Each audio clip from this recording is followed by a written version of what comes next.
हाँ जी, good evening students. चलिए अपना आज का हम फिजिक्स का चैप्टर स्टार्ट कर रहे हैं आज की क्लास में, आज के लेक्चर में, जिसका नाम है मोशन। बहुत इंपॉर्टेंट चैप्टर आगे के लिए भी, जिन बच्चों को साइंस लेनी है 11th में, और बेसिक के लिए बहुत इंपॉर्टेंट। मुझे पता है सबने कहीं ना कहीं पढ़ लिया होगा स्कूल में, मगर फिर भी रिक्वेस्ट है ज़रूर देखिए, डेफिनेटली कुछ ना कुछ नया मिलेगा, कॉन्सेप्ट क्लियर होंगे। ठीक है, रिवीजन हो जाएगा, वरना अगर सब पढ़ा हुआ भी होगा तो चलिए बिना टाइम वेस्ट करे स्टार्ट करते हैं।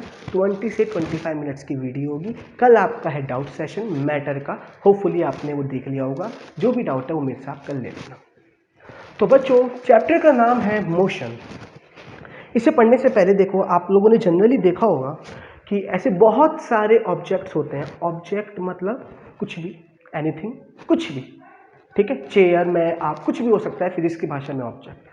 तो ऐसे बहुत सारे ऑब्जेक्ट हैं जो अपनी जगह पे फिक्स रहते हैं, जो अपनी पोजीशन को चेंज नहीं करते। जैसे कि आपका स्कूल की बिल्डिंग, आपका घर, हाउस, फैक्ट्री, जो हमारे गलियों में इलेक्ट्रिक पोल्स लगे हुए हैं, ठीक है, या फिर कोई प्लॉट। बहुत सारी ऐसी चीज़ें हैं जो अपनी पोजीशन को चेंज नहीं करती, अपनी जगह फिक्स रहती हैं। फिक्स का मतलब वो हमेशा रेस्ट में रहते हैं। रेस्ट मतलब कि अपनी एक जगह पे फिक्स। तो ऐसे ऑब्जेक्ट्स को कहा जाता है स्टेशनरी ऑब्जेक्ट्स। क्या कहा जाता है बच्चों? स्टेशनरी ऑब्जेक्ट्स, जिसका मतलब होता है कि वो ऑब्जेक्ट रेस्ट में है। जिस भी ऑब्जेक्ट की बात कर रहे हैं, अगर मैंने बोला कि ये स्टेशनरी ऑब्जेक्ट है, तो इट मीन्स कि वो अपनी पोजीशन को चेंज नहीं कर रहा, और वो कैसा है? रेस्ट में है। ठीक है, आराम कर रहा है अपनी जगह पे फिक्स होकर। वहीं बात करते हैं ऐसे, जैसे एग्जाम्पल की बात करें, पहले इसमें एग्जाम्पल सुन लो बेटा। जैसे कि आपका इलेक्ट्रिक पोल्स, या फिर मैं बात कर सकता हूँ आपका हाउस, ठीक है, या फिर बात कर सकते हैं ट्री, या हम बात कर सकते हैं प्लेटफॉर्म, जो ट्रेन का प्लेटफॉर्म होता है ना। ये सभी क्या है? अपनी जगह फिक्स है। तो ये सभी किसके एग्जाम्पल है? Stationery objects. वहीं अगर बात करें हम एरोप्लेन, सुनना मेरी बात, बर्ड्स, या हम अपनी बात करें, तो हम लोग क्या है? अपनी पोजीशन को चेंज करते रहते हैं एक जगह से दूसरी जगह। तो हम लोग क्या कहलाएंगे? Moving objects. क्या कहलाएंगे? Moving objects. जैसे कि एरोप्लेन एक जगह से दूसरी जगह जाता है। एक बर्ड की बात करें, पक्षी की, तो एक जगह से दूसरी जगह वो जाती है उड़ के हवा में, ठीक है। या हम बात करें ट्रेन की, जो रेलगाड़ी होती है, वो एक जगह से दूसरी जगह जाती है। तो कोई भी ऐसे ऑब्जेक्ट्स जो अपनी जगह को चेंज करते हैं, अपनी पोजीशन को चेंज करते हैं, रेस्ट में नहीं होते, उनको कहा जाता है बेटा मूविंग ऑब्जेक्ट्स। क्या कहा जाता है? Moving objects. मूविंग ऑब्जेक्ट्स मतलब जो मूव कर रहे हैं, एक जगह से दूसरी जगह जा रहे हैं, ठीक है। तो अगर मैं यहाँ से मूविंग ऑब्जेक्ट से ही एक वर्ड आता है जिसका नाम है मोशन। क्या है? मोशन। तो इसी की मैं डेफिनेशन आपको बताने वाला हूँ। मैं अपनी पोजीशन को हर बार चेंज कर रहा हूँ। आप खुद देखो, यहाँ से यहाँ आ गया, मैंने पोजीशन चेंज करी। तो कोई भी ऐसा ऑब्जेक्ट जो अपनी पोजीशन को चेंज करता है विद रिस्पेक्ट टू टाइम, समय के साथ, समय भी आगे चल रहा है और मैं अपनी पोजीशन को भी चेंज कर रहा हूँ। तो कोई भी ऐसा ऑब्जेक्ट जो अपनी पोजीशन को चेंज करता है, पोजीशन मतलब पहले यहाँ था फिर यहाँ आ गया, उसे कहेंगे कि वो ऑब्जेक्ट किस चीज़ में है? मोशन में। तो मोशन समझ में आया क्या है? मोशन क्या है? Simply when an object changes its position from one place to another. अभी ये तो हो गई बेसिक डेफिनेशन, अगर अभी आगे पढ़ाऊंगा। आप सुनना मेरी बात। आप ट्रेन में बैठे हो, सुनना, देखो हर चीज़ का एग्जांपल दूंगा, जहाँ समझ में नहीं आया पूछ लेना। आप ट्रेन में बैठे हो, रेलगाड़ी में, रेलगाड़ी चल रही है, हापुड़ से दिल्ली जा रहे हो, रेलगाड़ी मूव कर रही है, किस में है? मोशन में है, क्योंकि वो अपनी पोजीशन को चेंज कर रही है। आपको कैसे पता कि आप मोशन में हो? क्यों? क्योंकि आपने कहा भैया जो हमारे पेड़ थे वो अपनी जगह फिक्स थे, तो वो हमारे से पीछे होते जा रहे हैं, उनकी वजह से हमें पता लग रहा है कि हम आगे जा रहे हैं। वो तो मूव कर नहीं रहे, तो वो फिक्स है, तो कौन आगे जा रहा है? हम ही जा रहे हैं। तो स्टेशनरी ऑब्जेक्ट्स का भी रोल है ना पता लगाने के लिए। तो मैं यहीं से क्या बोलता हूँ, मोशन की real definition, when an object changes its position from one place to another, from one place to another by taken a stationary object as a reference point.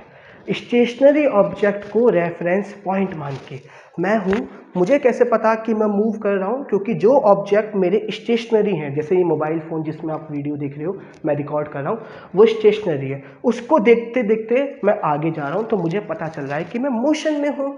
तो मोशन के लिए हमने डेफिनेशन क्या बना दी बेटा? क्या बोलेंगे? क्या कि a body is said to be in position continuously. A body is said to be in motion when its position changes continuously with respect to a stationary object taken as a reference point. जब भी कोई object अपनी position को change कर रहा है stationery object के respect में, आपके सामने पेड़ फिक्स है तो उसके रेस्पेक्ट में आप अपनी पोजीशन चेंज कर रहे हो, तो आप किस में है? मोशन में। तो यही हो गई मोशन की डेफिनेशन। ठीक है, आपको समझ में आ गया होगा। क्या लिखेंगे? A body is said to be in motion. कोई भी ऑब्जेक्ट, बॉडी का मतलब ऑब्जेक्ट कुछ भी, a body is said to be in motion when its position changes continuously with respect to a stationary objects taken as a reference point. Taken as a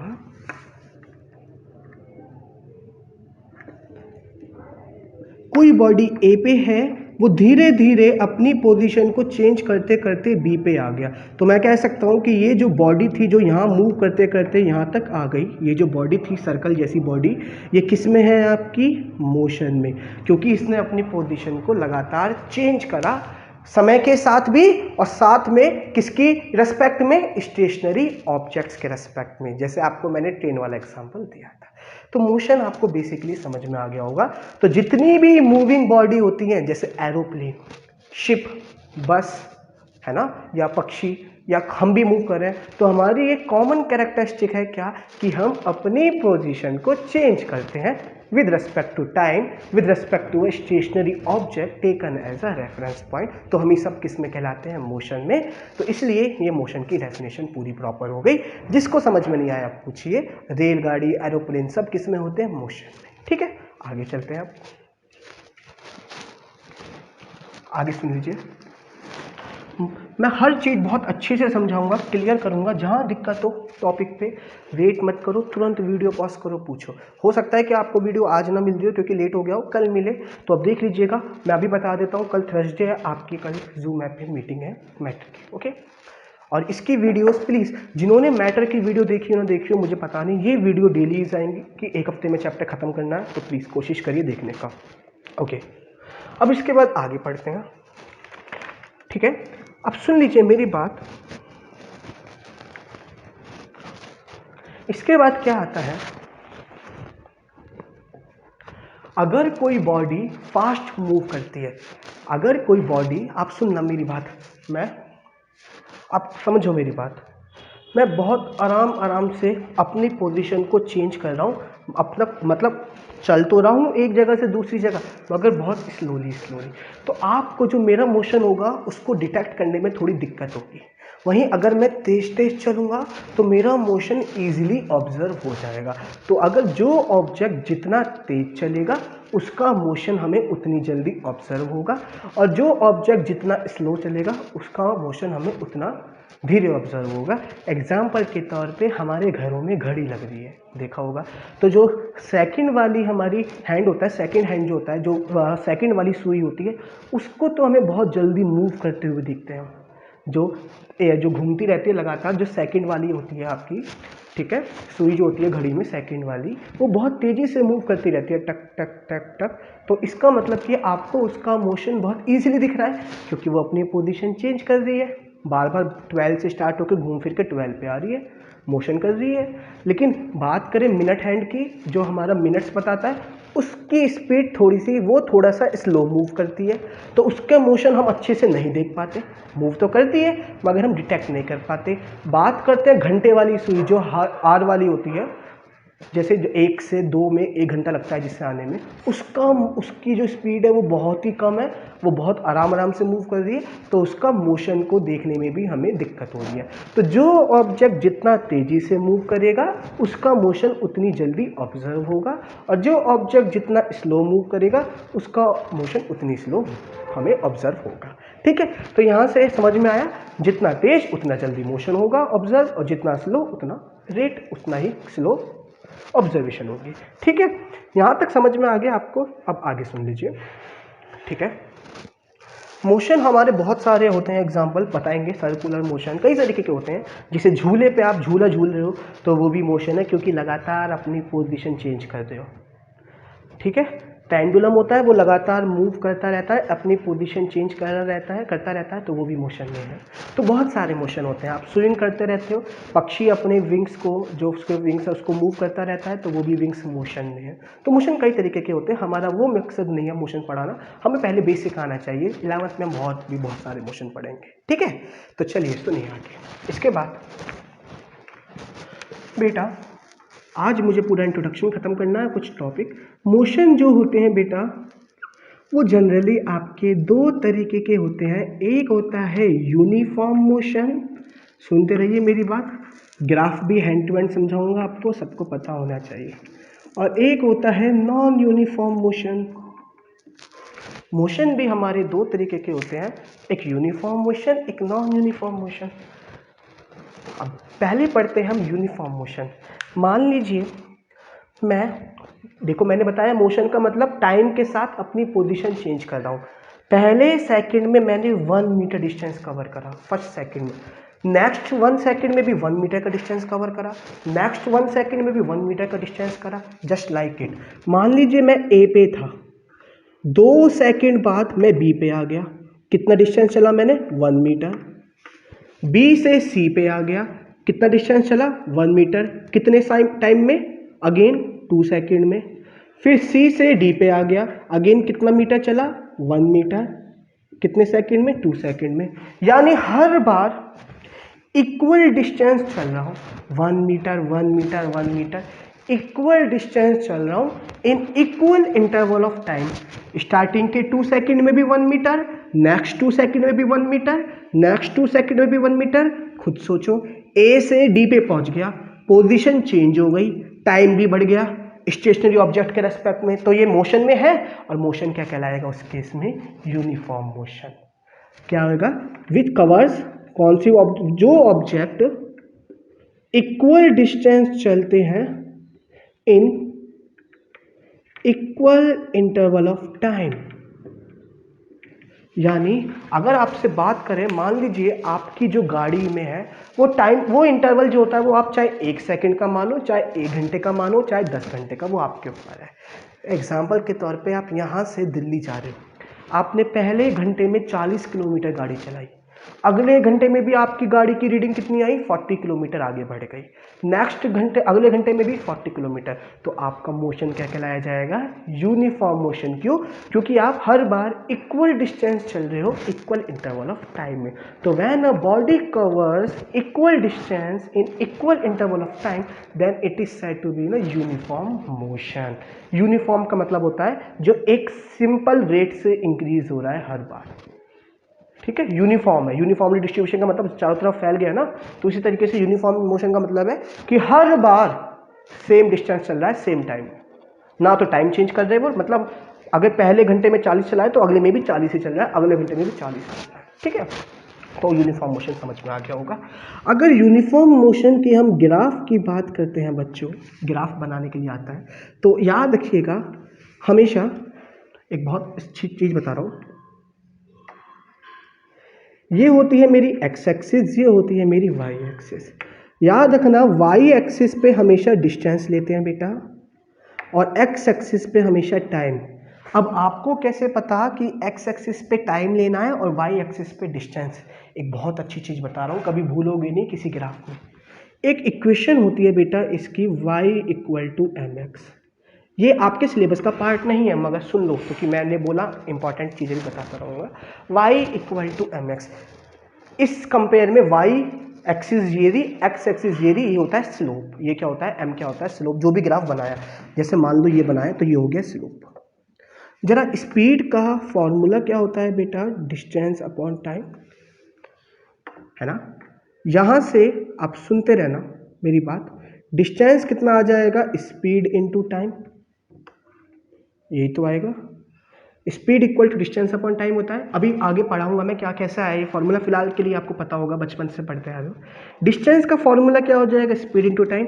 जरा compare करना, Y axis पे क्या आया distance, x axis पे क्या आया time, इसीलिए हमने एक्स एक्सिस पे क्या लिया टाइम, वाई एक्सिस पे क्या लिया डिस्टेंस। इसी से कंपेयर करके हम ग्राफ बनाते हैं।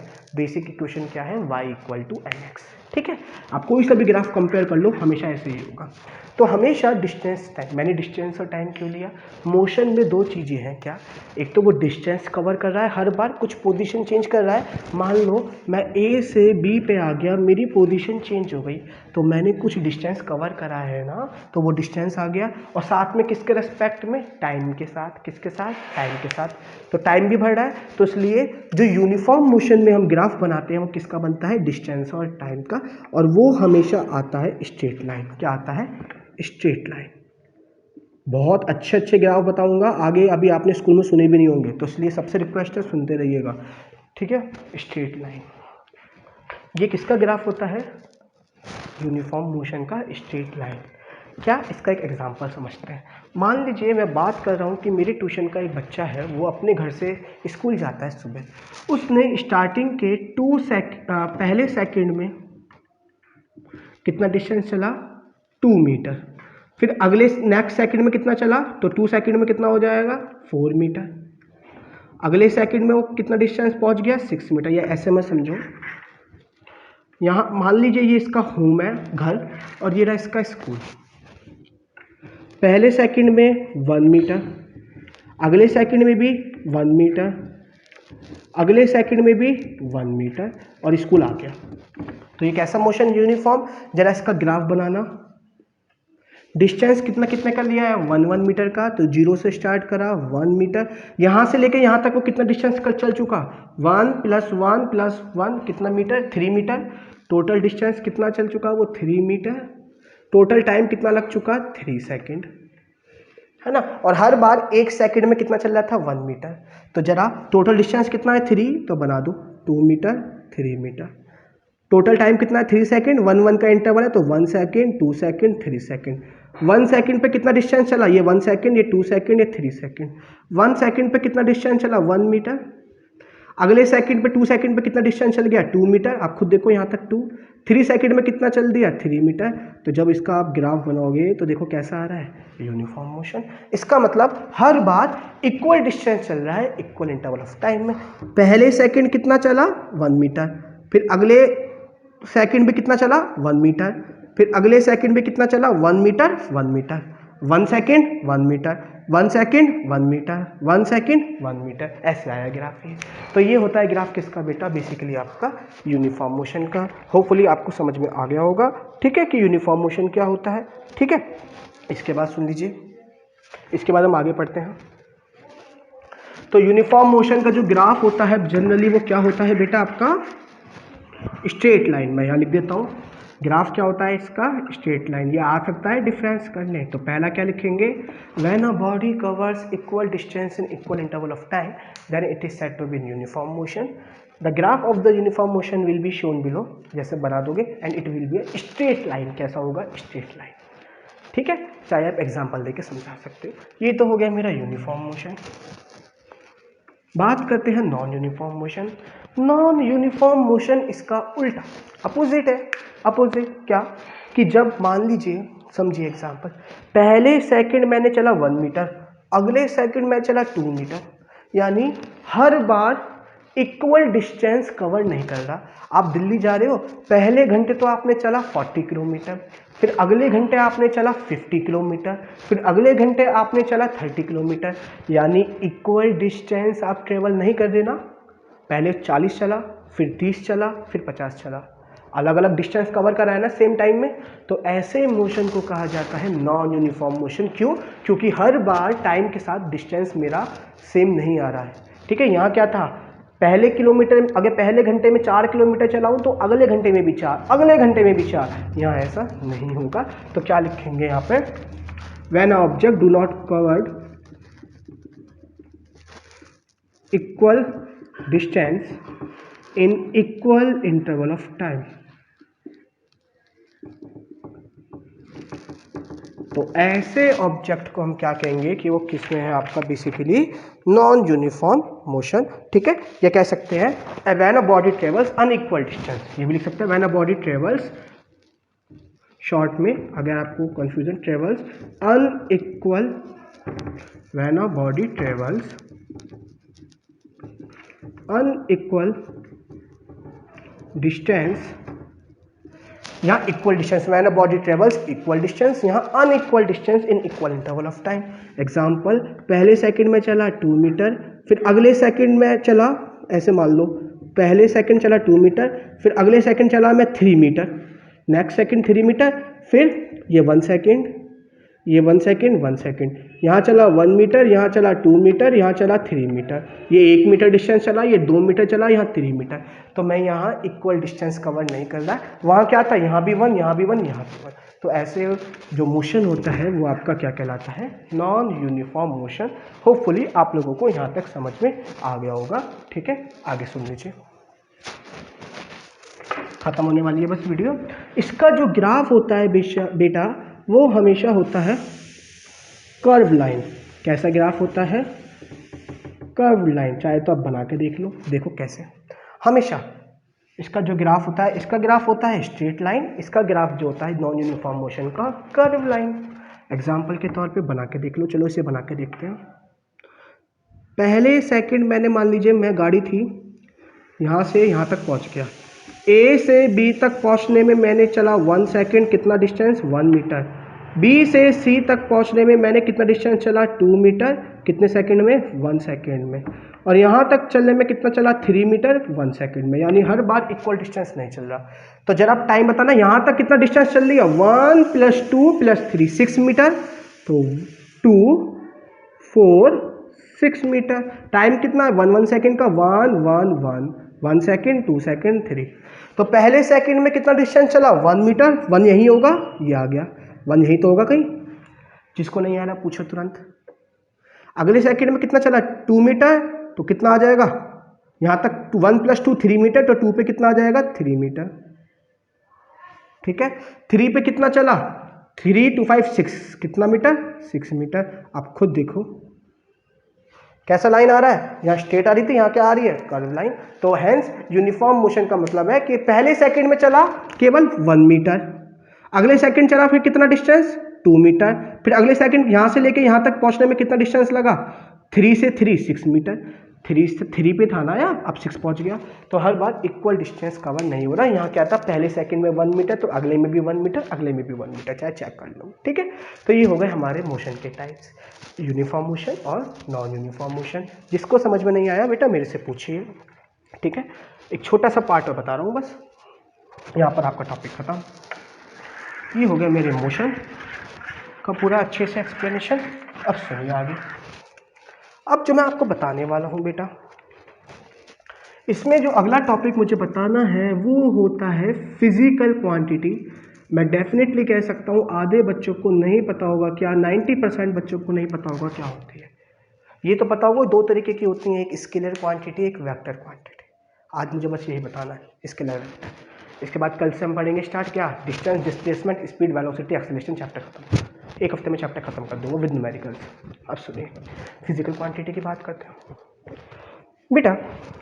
कोई भी ऐसी चीज जिसके साइज को हम नंबर्स में एक्सप्रेस कर सकते हैं, कोई भी ऐसी चीज जिसके साइज मतलब कौन कितना बड़ा है कौन कितना छोटा है, उसके साइज को नंबर में एक्सप्रेस कर सकते हैं, उसे ही कहा जाता है फिजिकल क्वांटिटी।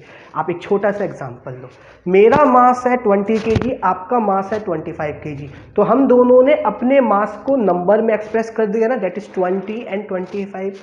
आपकी स्पीड है 40 मीटर पर सेकेंड, मेरी है 50 मीटर पर सेकेंड, तो हमने ये जो क्वांटिटी स्पीड, कितना स्पीड है कितनी नहीं है, उसको नंबर में एक्सप्रेस कर दिया। अब मैं कह रहा हूँ कि आप बहुत खुश हो, आप बहुत खुश हो, मैंने कहा आपसे ज़्यादा मैं खुश हूँ। क्या मैं ये जो हैप्पीनेस है इसको नंबर में एक्सप्रेस कर सकता हूँ कि कितना ज़्यादा खुश हूँ, कितना, कि मैं 2 खुश हूँ, 3 खुश हूँ? नहीं कर सकता ना। तो कोई भी ऐसी चीज़ जो नंबर, जिसका साइज़, जिसकी क्वांटिटी नंबर में एक्सप्रेस नहीं हो सकती, उसे कहा उसको हम फिजिकल क्वांटिटी नहीं कहते। और जिसको हम नंबर में एक्सप्रेस कर सकते हैं उसे कहते हैं क्या? Basically physical quantity. जैसे मास, वेट, स्पीड, कितना डिस्टेंस चला, ये ऑब्जेक्ट इतना बड़ा था, मार्कर इतना है, कितना बड़ा है, इसके साइज़ को नंबर में एक्सप्रेस कर सकते हैं कि ये जी 10 सेंटीमीटर है। हाँ भाई, आपसे मैंने बोला क्या कि आप पेंटर हो और मैं भी पेंटर हूँ, आप टीचर हो, मैं भी टीचर हूँ, आप मेरे से अच्छे टीचर आप हो, ठीक है? कितने अच्छे हो नहीं पता ना, क्या नंबर में एक्सप्रेस कर सकते हो? ये नहीं ना, तो ये फिजिकल क्वांटिटी नहीं हुई। तो फिजिकल क्वांटिटी वो है जिसके साइज को हम नंबर में एक्सप्रेस कर सकते हैं, ठीक है? तो फिजिकल क्वांटिटी आपको बेसिकली समझ में आ गया होगा कि कोई भी ऐसी क्वांटिटी, ठीक है, जिसके साइज को हम नंबर्स में एक्सप्रेस कर सकते हैं।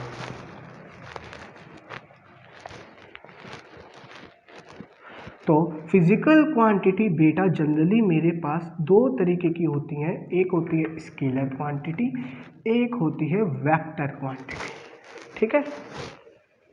ठीक है, लिख देता हूं यहां पे, size can be expressed in number like mass, weight, speed. तो 2 तरीके की होती हैं, एक होती है स्केलर क्वांटिटी, एक होती है वेक्टर क्वांटिटी। अभी मैं बता देता हूँ वो क्वांटिटी जिनके पास केवल मैग्नीट्यूड होता है, those physical quantity which has only magnitude. अब ये मैग्नीट्यूड क्या है? जो हमें साइज बताता है। मैंने बोला कि जी मैं आपसे लगभग मान लीजिए कि 8 ईयर्स बड़ा हूँ, 10 ईयर्स बड़ा हूँ। आप 50, मान लीजिए कि आप 13 के हैं तो मैं 23 का हूँ, जो मेरी प्रेजेंट एज है। तो आपको कैसे पता कि मैं बड़ा हूँ? ये जो नंबर बोला मैंने 23, तो ये 23 ने क्या बताया? मेरी एज बताई। मैंने बोला आपका वेट है 40 kg, मेरा वेट है 80 kg। तो जो 80 है वो क्या बता रहा है? साइज बता रहा है ना, कि मैं बड़ा हूँ आपसे साइज में।